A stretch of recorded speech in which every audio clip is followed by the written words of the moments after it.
Sir अपना संबोधन कर अनुग्रहित करें। Shri Arvind Kejriwal ji sir.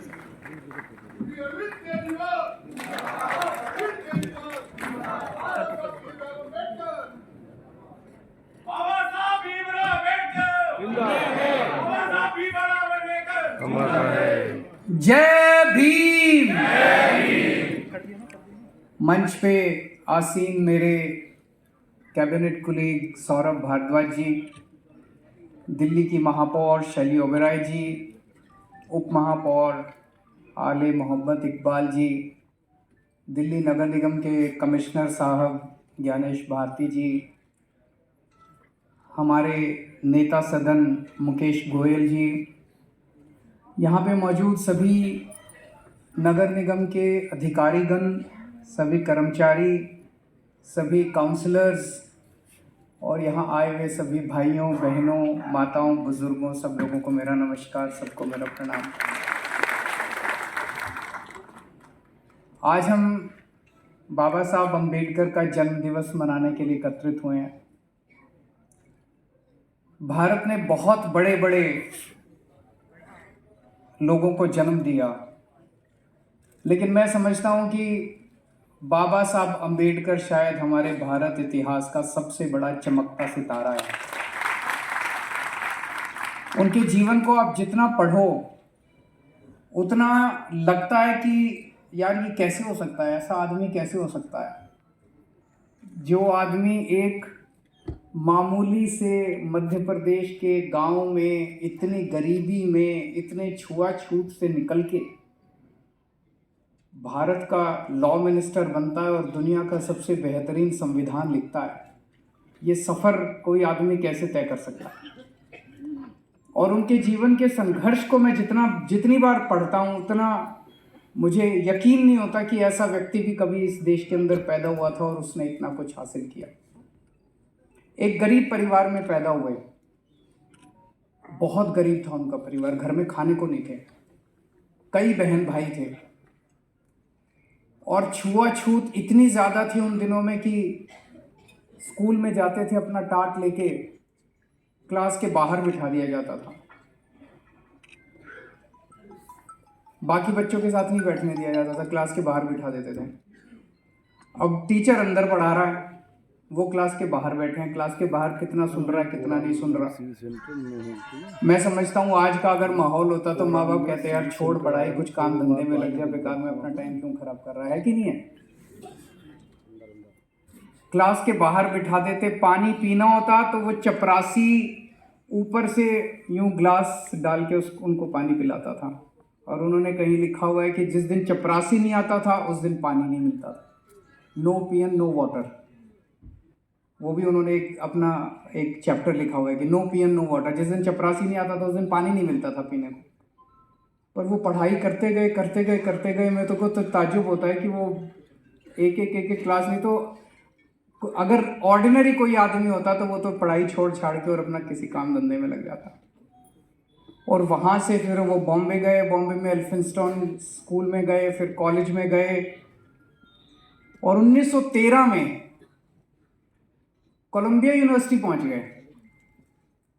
Colombia university, मुझे नहीं पता अभी इस हॉल के अंदर कितने लोगों को पता है कि अमेरिका के अंदर एक बहुत बड़ी यूनिवर्सिटी है कोलंबिया यूनिवर्सिटी। आज के ज़माने में तो इंटरनेट है, आप अभी गूगल मारोगे तो आपको पता चल जाएगा कि कोई कोलंबिया यूनिवर्सिटी भी है। उस जमाने में 1913 में मध्य प्रदेश के छोटे से गांव के गरीब लड़के को पता कैसे चला कि कोई कोलंबिया यूनिवर्सिटी है? उनको फॉर्म कहाँ से मिला? मैं तो यही ताज्जुब करता हूँ, उनको फॉर्म किसने दे दिया? कहाँ से मंगाया उन्होंने फॉर्म? सोच के देखो आप। अभी तो पढ़ते हैं तो कहने को तो बड़ा आसान है, लेकिन उस बंदे को, उस बच्चे को पता कैसे चला 1913, मतलब 13 और 10 23 9 22 साल की उम्र के अंदर, 22 साल की उम्र में उस लड़के को पता कैसे चला कि अमेरिका के अंदर कोई यूनिवर्सिटी है जिसका नाम है कोलंबिया यूनिवर्सिटी। वहाँ ऐसे फॉर्म भरते हैं, फॉर्म भर के एडमिशन लेते हैं, एडमिशन उनको स्कॉलरशिप तो चलो मिल गया। वो कोलंबिया यूनिवर्सिटी पहुँच गए पढ़ने के लिए, वहाँ से उन्होंने पीएचडी करी और फिर 1915 में वो लंदन स्कूल ऑफ इकोनॉमिक्स पहुँच गए। आज भारत देश में आज पूरी दुनिया में लंदन स्कूल ऑफ इकोनॉमिक्स में एडमिशन लेना मतलब नामुमकिन सा है। लंदन स्कूल ऑफ इकोनॉमिक्स दुनिया का सबसे बेहतरीन कॉलेज माना जाता है, सबसे बेहतरीन college. London school of economics से उन्होंने अपनी दूसरी पीएचडी करी। फिर मैं देख रहा था पता नहीं कितने तो एमए की डिग्री ले रखी है उन्होंने, और कितनी उन्होंने पीएचडी की डिग्री ले रखी है। और फिर उन्होंने वकालत कहाँ से करी? वकालत दिल्ली यूनिवर्सिटी की लॉ फैकल्टी में भी एडमिशन मिलना कितना मुश्किल है कि नहीं है? वो ग्रेज इन, लंदन के अंदर ग्रेज इन है, वहां से मतलब दुनिया के सबसे बेहतरीन वकील, दुनिया के सबसे बेहतरीन वकील ग्रेज इन से निकलते हैं, वहां से वो वकालत करके आए। क्या आदमी था यार, ऐसे ही थोड़ी दुनिया उनके दुआने आ रही है कि नहीं है? उस वक्त व्यक्ति ने हमारे देश का संविधान लिखा, बहुत ही खूबसूरत संविधान लिखा, उसमें सारी चीजें उन्होंने डाली। सबसे ज्यादा तवज्जो उन्होंने शिक्षा को दी। बार बार बार बार उनकी जितनी भी टीचिंग्स हैं, उनकी जितनी भी राइटिंग्स हैं, उनको जितनी बार आप पढ़ो, हर जगह वो यही एक संदेश देते हैं कि अगर हमें अपने समाज को आगे बढ़ाना है, अगर हमें अपनी गरीबी दूर करनी है, अगर समानता का अधिकार सबको देना है, तो एक ही चीज कर सकती है, वो है शिक्षा।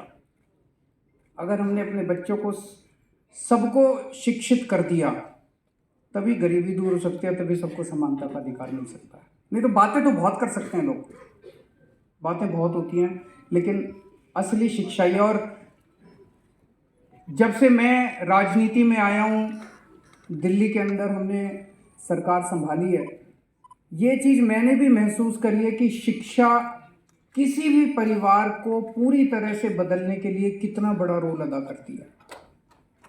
हमारे पास दिल्ली सरकार में इतने उदाहरण हैं। दिल्ली सरकार के सरकारी स्कूलों का पहले बहुत बुरा हाल था, बहुत ज़्यादा। राजनीति में आने के पहले मैं एनजीओ चलाया करता था, सुंदर नगरी की झुग्गियों के अंदर हम लोग काम किया करते थे, मैं और मनीष सिसोदिया जी। वहाँ हम देखते थे सरकारी स्कूलों का इतना ज़्यादा बुरा हाल होता था। एक गरीब आदमी अपने बच्चे को भेजता था, 1-2 साल भेजने के बाद देखता था यार पढ़ाई लिखाई तो कुछ है नहीं, टाइम बर्बाद कर रहा है, उसको कहता था धंधे में लग जा, कभी चाय की दुकान पे लग जा, कभी कहीं लग जा, कभी कहीं लग जा, कोई इधर उधर धंधे पे लगा देते थे अपने बच्चों को। लेकिन अब शिक्षा की पूरा का पूरा दिल्ली सरकार के स्कूलों में शिक्षा का स्तर सुधरा है। अब दिल्ली सरकार के स्कूलों के बच्चों को जब हम देखते हैं, कोई बच्चा इंजीनियर बन रहा है, जैसे एक बच्चा है उसके पिताजी प्लम्बर हैं, 12,000 रुपये महीना कमाते हैं उसके पिताजी। उनका बेटा आईआईटी रुड़की में कंप्यूटर इंजीनियरिंग में उसका दाखिला हो गया। आईआईटी रुड़की में कंप्यूटर इंजीनियरिंग में अगर उसका दाखिला हो गया, जब वो बच्चा 4 साल के बाद अपनी इंजीनियरिंग करके निकलेगा, उसकी स्टार्टिंग तनख्वाह 3 लाख रुपए महीना होगी। स्टार्टिंग सैलरी 3 लाख रुपए महीना होगी। एक परिवार तो सुधर गया। अब आप सोचो कि अगर हर परिवार के हर बच्चे को हम अच्छी शिक्षा दे दें, किसी को डॉक्टर बना दें, किसी को इंजीनियर बना दें, किसी को, और ये भी नहीं, नौकरी भी नहीं, अब हम उनको बिजनेस करना सिखा रहे हैं स्कूलों के अंदर, बिजनेस करना सिखा दें, देश से गरीबी दूर हो जाएगी। तो मैं जब भी कहीं जाता हूं, मैं किसी को ये नहीं कहता मैं तुम्हारी गरीबी दूर कर दूंगा, मैं सबको ये कहता हूं मैं तुम्हारे बच्चों को पढ़ा दूंगा, तुम्हारे बच्चे तुम्हारी गरीबी दूर कर देंगे। मैं क्या दे दूंगा आपको? 1 लाख रुपए दे दूंगा, 2 लाख रुपए दे दूंगा, 10 लाख रुपए दे दूंगा। अभी कितने दिन चलेंगे 10 लाख रुपए? आज नहीं तो कल, कल नहीं तो परसों पैसे खत्म, उसके बाद फिर वही गरीबी। लेकिन अगर मैंने आपके बच्चों को पढ़ा दिया, पूरी जिंदगी आपका परिवार जो है वो गरीबी से बाहर आ जाए। तो शिक्षा सबसे जरूरी है। वो उस व्यक्ति ने उस देश की गरीबी की और असमानता की चाबी ढूंढ ली थी, बाबा साहब अम्बेडकर ने। उन्हीं के नक्शे कदम पे चल रहे हैं। पहले दिल्ली सरकार के स्कूल ठीक करे, अब दिल्ली के लोगों का प्यार था, विश्वास था कि उन्होंने हमें नगर निगम की भी जिम्मेदारी दी है। अब नगर निगम के भी स्कूल ठीक करने हैं अपने को, सारे नगर निगम के भी स्कूलों को अच्छा करेंगे। एक चीज मैंने देखी है, नगर निगम जो है वो आम आदमी की जिंदगी के हर छोटे से छोटे पहलू को टच करता है। तो दिल्ली सरकार से भी ज़्यादा नगर निगम जो है वो लोगों की ज़िंदगी को छूता है। अब नगर निगम की जिम्मेदारी लोगों ने दी है तो बहुत सारे काम करने हैं अपने को, लेकिन सबसे बड़ा काम करना है सफाई का। दिल्ली को साफ करना है, दिल्ली को चमकाना है, और वो सबको साथ लेके करना है। एक पॉजिटिव एटमॉस्फेयर क्रिएट करना है अपने को, नेगेटिविटी खत्म करनी है। पहले जो अभी मौजूद कर्मचारी आप देखना, यही कर्मचारी आपको साल 2 साल के अंदर जादू करके दिखाएंगे, कमाल करके, मैजिक करके दिखाएंगे ये लोग। दिल्ली सरकार के अंदर मेरे को याद है जब हम लोग उसमें एनजीओ में काम किया करते थे, झुग्गियों में काम करते थे, तो सारे गालियां देते थे दिल्ली सरकार के टीचर्स को। अरे पढ़ाती नहीं है टीचर्स, आती नहीं है, आती हैं तो पेड़ के नीचे बैठ के स्वेटर बुनती रहती हैं, ये कहते थे ना, ये आम सुनने को मिलता था। यही 60,000 टीचर्स, दिल्ली सरकार के टीचर्स, किसी को नहीं बदला हमने आने के बाद। इन्होंने दिल्ली के अंदर शिक्षा क्रांति करके दिखा दी, कमाल करके दिखा दिया इन्हीं टीचर्स ने। ऐसा गजब का कमाल किया, रिजल्ट भी अच्छे आने लग गए, बच्चों के कैरियर भी। आज मैंने बहुत इंटरेक्शन किए दिल्ली सरकार के सरकारी स्कूलों के बच्चों के साथ। जब मैं बच्चों से बात करता हूँ ना, बच्चे स्कूल की तो तारीफ करते ही हैं, स्कूलों के अंदर इंफ्रास्ट्रक्चर बहुत अच्छा बना दिया, ये अच्छा कर दिया जी आपने, स्कूल की बिल्डिंग अच्छी। सबसे ज़्यादा तारीफ दिल्ली सरकार के स्कूलों के बच्चे अपने टीचर्स की करते हैं। हमारी वो टीचर बड़ी अच्छी है सर, वो बहुत मेहनत करती है सर, वो वाली टीचर बड़ी अच्छी है सर, उसने बहुत अच्छा पढ़ाया सर, उसकी वजह से मेरे नंबर अच्छे आए सर, वो मेरे को एक्स्ट्रा क्लासेस, इतनी तारीफ करते हैं। वही टीचर्स जिनको पहले समाज जो है वो हीन भावना से देखता था, आज उन्हीं टीचर्स ने कमाल करके दिखा दिया दिल्ली के सरकारी स्कूलों में। आज यही सभी सफाई कर्मचारी, आज यही एमसीडी के स्कूल टीचर्स, आज यही डॉक्टर्स, यही नर्सेज, यही एमसीडी के कर्मचारी, आप देखना साल 2 साल के अंदर आपको कमाल ना करके दिखा दे, तो मैजिक ना करके दिखा दे, शानदार काम करके। पॉजिटिविटी चाहिए, नेगेटिविटी खत्म करनी है, जो नेगेटिव एटमॉस्फेयर उसको खत्म करके एक माहौल देना है। अंत पंत में तो सब इंसान है ना, हर इंसान के यहाँ दिल धड़कता है। हर इंसान क्या चाहता है अपनी जिंदगी में? पैसा नहीं चाहता। ऐसे बहुत कम लोग हैं, 1% 2% लोग हैं जो जिनकी विकृत मानसिकता है, जो पैसा पैसा पैसा पैसा। आम आदमी चाहता है अपनी जिंदगी के अंदर सुकून चाहता है, आत्मा की शांति चाहता है। और आत्मा की शांति किससे मिलती है? अच्छे काम से मिलती है। अगर आपको अच्छा काम करने को मिल जाए, इससे बड़ी भगवान आपको कुछ दे नहीं सकता। अगर आपको ऐसा काम मिल जाए जिस काम के अंदर आपको जॉब सेटिस्फेक्शन मिलने लगे, वो माहौल अपने को क्रिएट करना है। तो आज इस मंच के जरिए मैं आप सब लोगों का, सभी एमसीडी के कर्मचारियों का और दिल्ली के 2 करोड़ लोगों का आह्वान करता हूँ कि आपने ये जिम्मेदारी हमें दी, और सब मिलके, हम अकेले आम आदमी पार्टी वाले नहीं कर पाएंगे, हमें बीजेपी वालों की भी मदद चाहिए, कांग्रेस वालों की भी मदद चाहिए, सबकी मदद चाहिए, सारे जने मिलके करेंगे। और सबको साथ लेने के लिए एक हेल्दी कंपटीशन भी शुरू करेंगे।